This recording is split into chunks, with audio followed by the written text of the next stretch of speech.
We take a lot of trips on this show, but this week, our journey will reveal how a grain grown in the Panhandle is the perfect representation of the pull yourself up by your bootstraps mentality that is common in all Texans.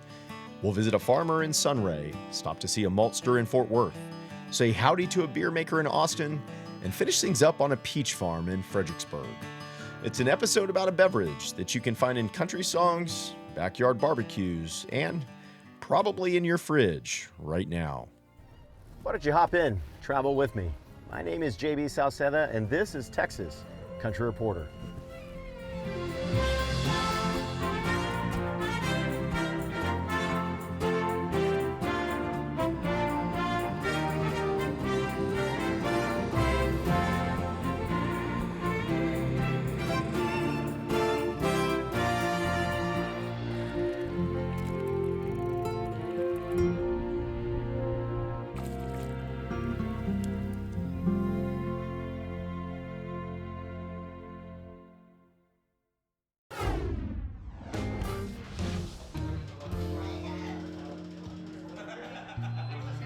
Texans love taverns. We love dance halls and backyard barbecues. Front porches, breaking bread, and a good country music playlist all feel a little more familiar here. And for plenty of Texans, those simple pleasures are best enjoyed with an ice-cold beer. It's one of the oldest man-made drinks. It was brewed in Egypt, Mesopotamia, even ancient Ireland. Remnants of the beverage can be found in Chinese pottery dating back 5,000 years. Heck, you might call it a hallmark of civilization.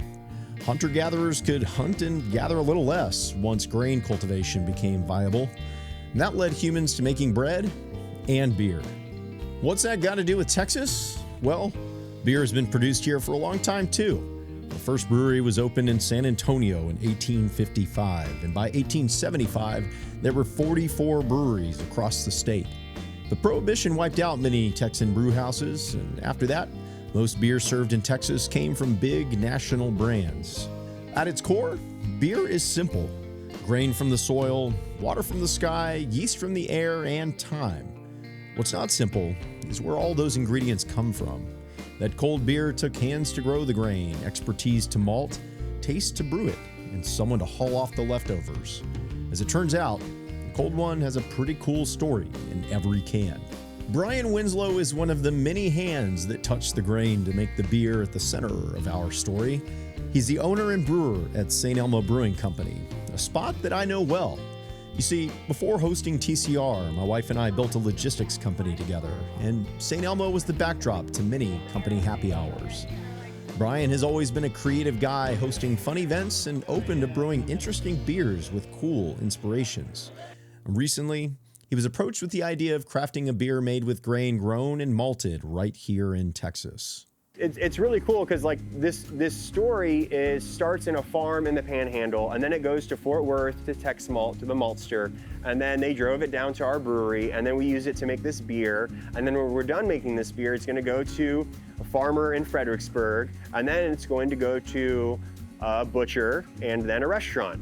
And every step of the way, right, this grain is a part of Texans' lives. And this particular beer started when TexMalt reached out about some new Pilsner malt that they had that we don't really use. And I was thinking about that grain and its origin in a place near in our home, Texas. And then when it really became so full circle is when I realized that it goes to another farm and gets used again in the agricultural world where they're growing peaches that people eat that was fertilized with grain that passed through this entire process from the Panhandle.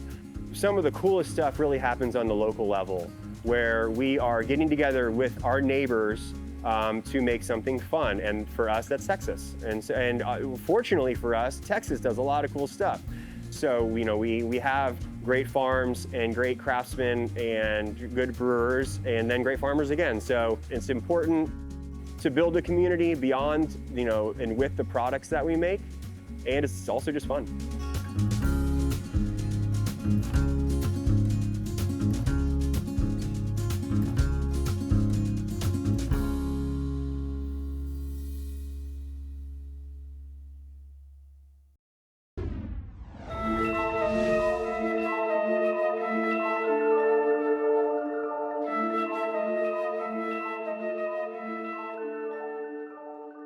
the middle of the summer, right before the 4th of July, I flew up near the top of the Panhandle where our Texas beer journey began with grain farmer Justin Crownover in Sunray, Texas. My grandfather grew up on a dryland farm just east of Amarillo, 30 or 40 miles. And he went off to World War II. And when that was over, he came back and they were having a sale. They were selling land up here north of Dumas, and he used his GI Bill to buy a section of ground in 1959 and 1960. So Dad and my uncle started farming, and with my grandfather, and it just kind of progressed. And I came back in 1993 from college, graduated college, and we just figured out a way to make it work. Part of what made their outfit work was they got into growing seed sorghum, which requires an attention to detail that would prove helpful when they began growing smaller batches of more unique varieties of grain, like the 6-row barley that they grow to make this beer. I can tell from the height of the field that the field has been in a great environment. We anticipate that the proteins are going to be at the optimal level for these guys to make their beer. We feel like the seed size and the plumpness are going to be the quality that these guys can do their best work. It's just a beautiful crop, and from the height of it, I'm 6'2", and so this is, Mother Nature's been good to us, and we're really fortunate to have a good year, and we're excited to get the combines in the field and get our test results back. And actually, I think we're more excited about drinking it. The crop was coming in great last summer, but farming, of course, can be unpredictable. The way Justin and other farmers get through it is by banding together as a community. To do a good job in ag, you're constantly growing something. So when you turn the lights off, the factory doesn't stop. You just go to sleep. And you wake up the next day and you deal with weather events, you deal with rain, hail, wind, and your employees, y'all spend, during irrigating season, you irrigate 7 days a week. So you're with those people, and it's important that you take care of each other, because that's really what a farmer does, is you nurture. You nurture plants along. If you're a rancher, you nurture livestock along, and it's a living being, or it's living. And so sometimes you're faced with challenges, and those challenges are not 8 to 5, and people come together to help protect and nurture. And I wish I had better words to describe that, but that nurturing is what brings you closer together. And you only get, my dad only had 30 harvests, and he died at he would have had probably 38 harvests, I guess, and from 20 to 58. But when you think about that in that perspective, you don't have a whole lot. You don't get a whole lot of harvest in your life. So, it's important, and you get paid once a year. There's a little bit of legacy that comes with this, that to be able to say you're part of something is nice. Justin's farm is certainly part of something. After the grain is harvested, it makes its way from the Panhandle to Fort Worth, where Austin Schumacher and Chase Leftwich are making a name for Texas malting, a process that is fairly new to our great state. We were very passionate about home brewing. We were home brewing ourselves.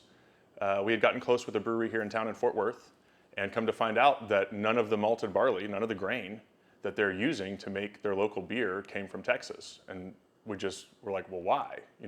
What happened? And it doesn't grow here. You can't do that here. You don't grow malting barley here. Nobody does. And it's like, that's crazy. So a little history lesson for ourselves. We, dove in, and prior to Prohibition, there was a ton of malting barley being grown in Texas. That's how you had to do it.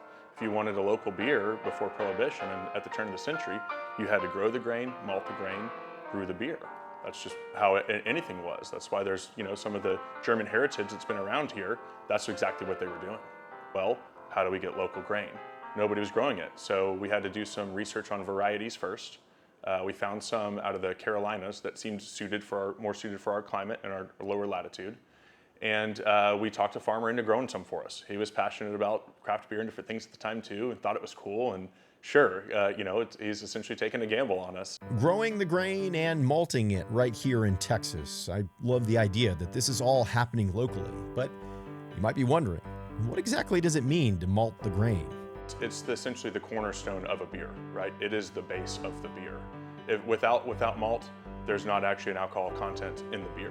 Malting is a 3-step process. It starts with raw grain that's been harvested out of the field. We're bringing it in here in-house, and step 1 is to steep the grain. We've got to hydrate the grain, so we've got to get the moisture content from 12% coming out of the field up to 45%. That high moisture content is what activates the grain and it starts growing.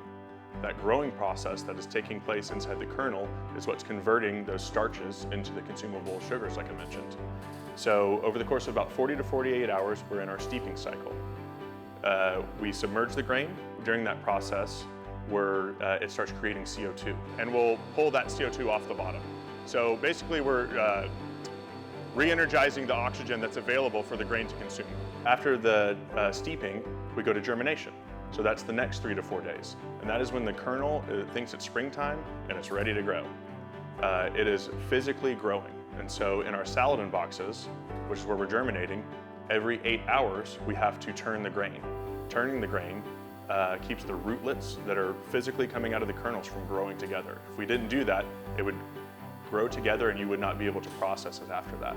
There's so much activity in those kernels that they physically heat up and will heat up the entire vessel and stall.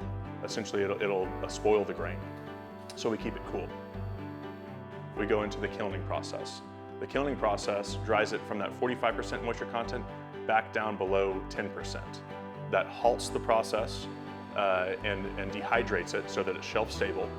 And then we go into the curing phase. The curing phase is when we start bumping up the temperature, and that increase in temperature is how you get the difference between a lighter colored malt and a darker colored malt. And depending if you have a lighter colored beer or a darker colored beer, you're using those different malts. So we'll send it overhead in a pneumatic system into this surge bin, and then you see here we've got a seed cleaner. So what that's gonna do is separate out any dust, chaff, rootlet material, or anything else so that there's just a polished, finished malted kernel at the end. Typically it's done in about 7 to 8 days, but it's a critical step in beer making. And TexMalt is proud to offer locally grown, locally malted grain right here in Texas. It's about being a Texan, right? Texans do things themselves. And we found out that that's exactly what they were doing 100 years ago. So why can't we try to do this? Why is nobody doing this? It all started from our passion. And our passion was craft beer and doing something local. We just believed in it.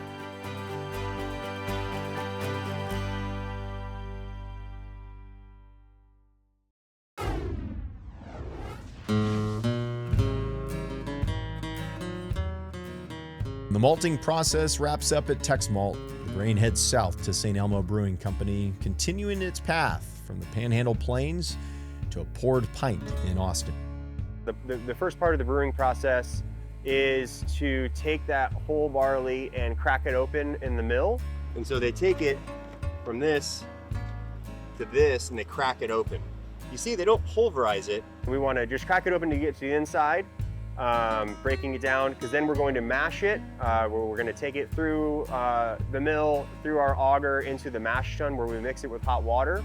It's called mash for a pretty simple reason, right? Because you are mashing together, right, hot water and grain. So you're mashing it together, you're mixing it a ton. So then we're going to separate the sweet wort that we made from the grain and the husk, and then which will then get filtered and turned into beer. Barley is really cool because it has a husk on it that we use to then filter all of that wort out and rinse it through and get all the sugar into a kettle.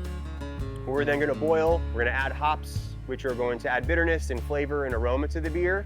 Once all that's done, it also sterilizes the beer, and then we hand it over to the yeast.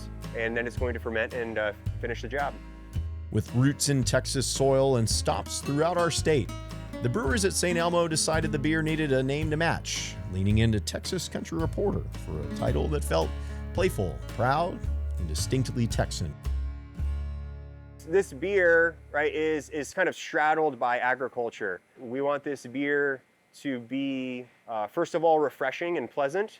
We want it to have a sweetness, like a honey element to it, and really to showcase the grain that is, I think, at the center of what this beer is defined by as grain from Texas.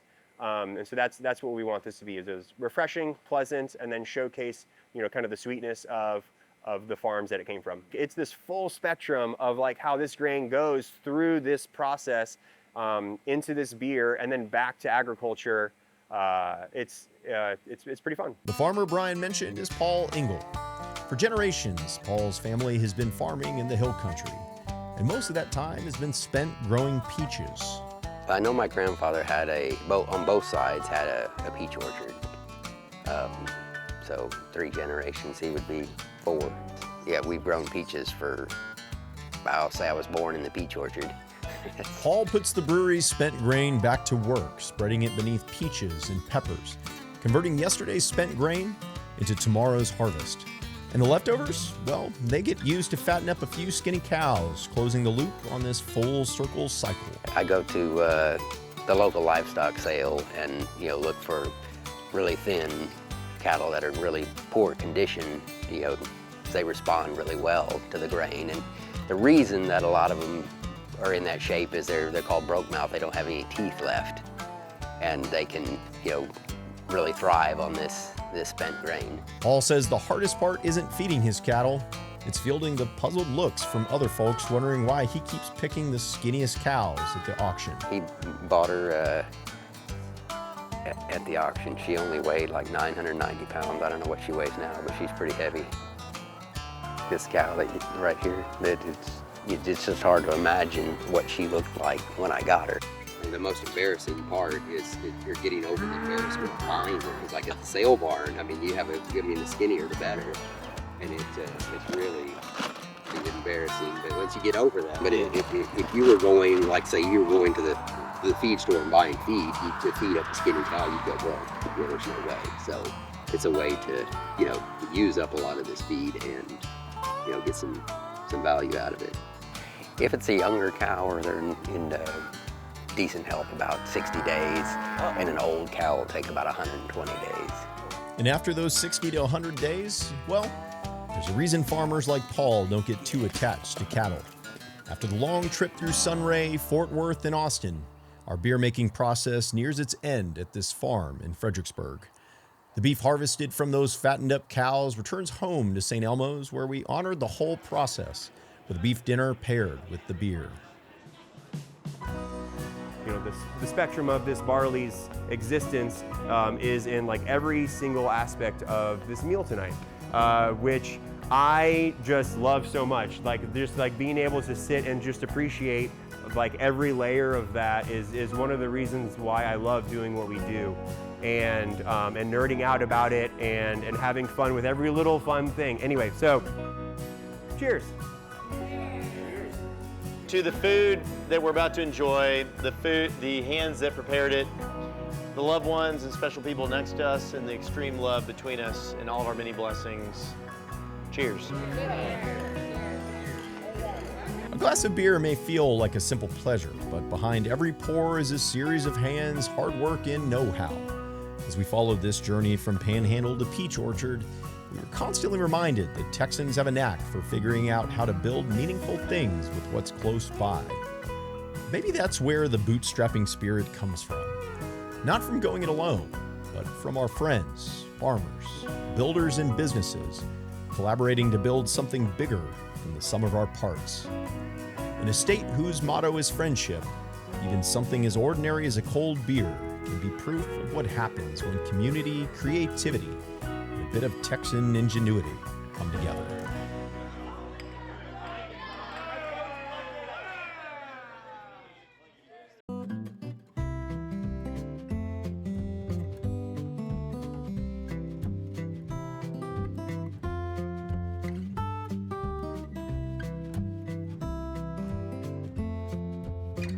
I look forward to next week when we'll continue on this journey down the back roads of Texas.